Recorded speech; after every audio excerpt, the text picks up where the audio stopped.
अस्सलाम वालेकुम मेरे पाकिस्तान में मेरे दोस्त, क्या हाल है आप सबके। उम्मीद करता हूँ आप सब खैरियत से होंगे, जहाँ भी होंगे खुश होंगे।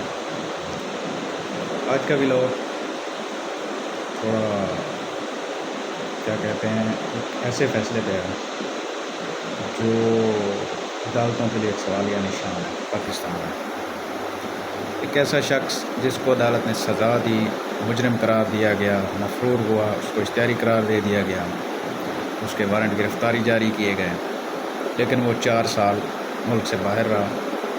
यहाँ से वो अदालत से 4 हफ़्तों के लिए ज़मानत लेकर गया इलाज कराने के लिए, लेकिन यूँ ही वो लंदन पहुँचे, वहाँ वो साहब बिल्कुल ठीक हो गए, उनको कुछ भी नहीं था। वहाँ वो साहब 4 साल रहे हैं, बड़े मज़े से उन्होंने गुजारे हैं, बड़े मज़े की ज़िंदगी गुजारी अपनी। अब वो साहब चाहते हैं कि जी ना, मैं पाकिस्तान वापस आ जाऊँ और एक मरतबा फिर पाकिस्तान का वज़ीर-ए-आज़म बनूँ। ठीक है, आप पाकिस्तान आएँ, बिल्कुल जनाब आएँ, लेकिन बात यह है कि पहले ये भी बता दें कि हुज़ूर 4 साल आप पाकिस्तान से बाहर करते क्या रहे हैं लंदन में? कौन सा ऐसा इलाज आपका हुआ है कि जो यहाँ पाकिस्तान में नहीं होता? कुछ दिनों नवाज शरीफ साहब की एक मेडिकल रिपोर्ट जमा कराएगी लाहौर हाई कोर्ट में, जिसमें बताया गया जनाब कि पिछले साल उनको दिल के स्टंट भी डाले गए और उनकी दिल की ओपन हार्ट सर्जरी भी की गई, और भी उनके बहुत सारे मसाइल बयान किए गए। मैं हैरान होता हूँ कि अगर एक बंदे का दिल का बाईपास हो जाए और वो किस तरह बड़े मज़े से आराम से लंदन में घूम रहा है, फिर रहा है, सब कुछ कर रहा है। और दूसरा, सोने पे सुहागा, पहले उस बंदे का दिल का बाईपास किया गया, बाद में दिल के स्टंट डाले गए। कमाल की बात तो ये है ना, कभी आपने ऐसे सुना है? बहरहाल जी, वो उस बात को छोड़ें, आज का फ़ैसला देखेंगे।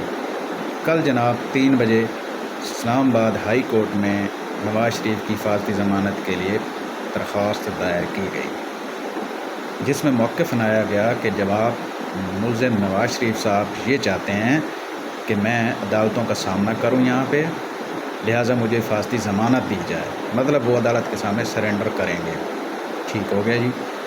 अच्छा, अब उनके जनाब अटॉर्नी थे अता तारड़ साहब। अता तारड़ से तो आप सब लोग बहुत अच्छी तरह वाकिफ़ हैं।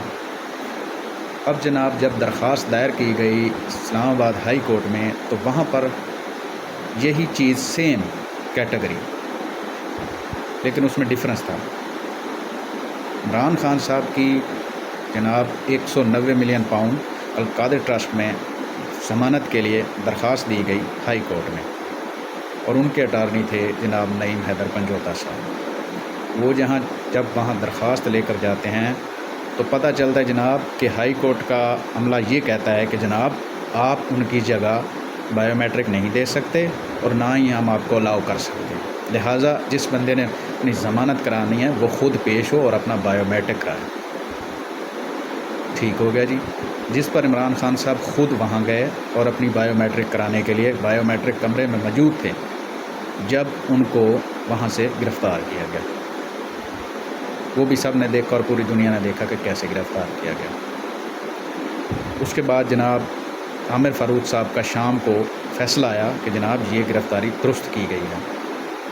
समझने की बात ये है, उस वक्त नैब ने कहा जी कि हमने इमरान खान साहब को नोटिस भेजे, वो पेश नहीं हुए, जिसके बाद हमने उनकी गिरफ़्तारी के वारंट जारी किया। हत्ता के बाद में इमरान खान साहब ने कहा कि इन्होंने मुझे नैब के दफ्तर ले जाकर भी कोई वारंट नहीं दिखाए गए। आज की बात सुन लें, अता तारड़ साहब वहाँ पेश होते हैं कल। अता तारड़ साहब की बायोमेट्रिक के ऊपर जनाब नवाज शरीफ साहब की दरख्वास्त दायर हो जाती है, और ना उसके ऊपर कोई एतराज़ लगता है और ना कुछ, और अदालत फ़ौरन ही जनाब जो है ना उसके ऊपर 2 जस्टिस साहबान का एक बेंच बन जाता है कि जनाब आप इस पर समाअत करें। अदालत ने कल चंद मिनट की समाअत की, उसके बाद समाअत आज के लिए मुलतवी हो गई। आज जनाब सुबह अदालत ने रोस्टम पे ये एक नोटिस लगा दिया कि जनाब आज सिर्फ नवाज शरीफ साहब का केस सुना जाएगा, बाकी सब केस आज के लिए पेंडिंग कर दिए जाते हैं। ठीक हो गया जी। उसके बाद जस्टिस साहबान आ गए और सिर्फ 15 मिनट की कार्रवाई हुई, समाअत हुई, समाअत मुकम्मल कर दी गई, और उसके बाद फ़ौरन ही जस्टिस आमिर फ़ारूक साहब ने और जस्टिस गुलज़ेब साहब ने یہ ضمانت منظور کرتے ہوئے 24 اکتوبر تک ایک سزا یافتہ مجرم کو جناب جو ہے نا حفاظتی ضمانت دی گئی ہے۔ اب یہاں پہ آپ خود دیکھ سکتے ہیں کہ انصاف کا معیار کیا ہے اور ہمارا انصاف کہاں جا رہا ہے۔ دوسری بات، یہی عامر فاروق صاحب ہیں جن کے پاس عمران خان کے بہت سے ضمانتوں کے کیسز لگے ہوئے ہیں۔ سائفر کیس میں بھی ضمانت کے ان کے پاس کیس لگا ہوا ہے جس کے اوپر فیصلہ محفوظ ہے، لیکن وہ اتنے دن سے سنایا نہیں جا رہا۔ اور دوسری بات، توشہ خانہ میں جب سزا دی گئی عمران خان صاحب کو، اس کے خلاف جو درخواست دی گئی ضمانت کے لیے اور اس کے فیصلے کو معطل کرنے کے لیے، تب جناب ہائی کورٹ نے کہ جج صاحبان جج تھے ضمانت دینے والے، وہ ایسے حربے کرتے تھے کہ بندہ پریشان ہو جاتا۔ کبھی وہ صاحب خود بیمار ہو جاتے، کبھی وہ کہتے کہ جی میرے گھر میں مسئلہ ہے، کبھی وہ کوئی نہ کوئی ایسی چیزیں سامنے آتی رہیں۔ مطلب انہوں نے جتنا کوشش کی کہ اس کو ڈیلی کیا جائے، بالآخر عمران خان صاحب کو اس میں ضمانت بھی دی گئی اور اس فیصلے کو معطل بھی کیا گیا۔ لیکن مزے کی بات ہے کہ ساتھ ہی 15 اگست کو سائفر کیس میں گرفتاری ڈال دی گئی۔ کمال کی بات تو یہ ہے نا۔ اچھا، اس کے علاوہ 9 مقدمات میں عمران خان کو عدم پیروی کی وجہ سے ضمانت خارج کی گئی۔ یہاں کے مزے کی بات یہ ہے کہ اگر ایک بندہ جب سرکار کی اسٹڈی میں ہوتا ہے تو سرکار کا یہ کام ہوتا ہے کہ وہ اس بندے کو عدالت میں پیش کرے۔ اب وہ بندہ خود تو آ نہیں سکتا، تو یہاں سے آپ دیکھ لیں کہ ہمارا نظام کدھر جا رہا ہے اور انصاف کیسے ہو رہا ہے یہاں پہ۔ بہرحال جو کل سے آج تک جو انصاف اتنا تیزی سے ملا ہے، ایسا انصاف میں نے نہیں دیکھا، اور ایسے انصاف پہ ہر بندہ ہی سوالیہ نشان اٹھاتا ہے۔ بعد میں جج صاحبان کہتے ہیں کہ جب ہمارے عدالتوں کے فیصلے پہ لوگ اعتراض کرتے ہیں، بھائی جج صاحب جب آپ ایسے فیصلے کریں گے تو لوگ اعتراض کریں گے۔ اور پہلی بات، ایک مجرم ہے، ایک سزا یافتہ ہے، ایک مفرور شخص ہے، آپ اس کو کیسے 24 اکتوبر تک جناب ضمانت دے رہے ہیں؟ انصاف کا تقاضا تو یہ تھا کہ جیسے ہی وہ شخص ایئرپورٹ سے لینڈ کرتے تو ان کو جناب وہیں سے گرفتار کیا جاتا اور عدالت بھیجا جاتا۔ کمال کی بات تو یہ ہے نا، ایک بندہ مجرم ثابت ہو چکا ہے، اس کو سزا ہو چکی ہے۔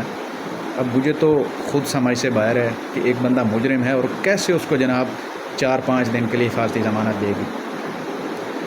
بہرحال جی، یہ تھا آج کا ولاگ، امید کرتا ہوں آپ سب کو پسند آئے گا۔ اب دیکھنا یہ ہے کہ 24 اکتوبر کو نواز شریف صاحب کیا عدالت میں پیش ہوتے ہیں، یا پھر عدالت میں پیش ہوں گے، یا پھر ان کو پھر آگے کوئی حفاظتی ضمانت دے دی جائے گی۔ یہ تو اب 24 اکتوبر کو ہی پتہ چلے گا۔ امید کرتا ہوں آپ کو آج کا ولاگ پسند آئے گا۔ بہت شکریہ، اپنا خیال رکھیے گا۔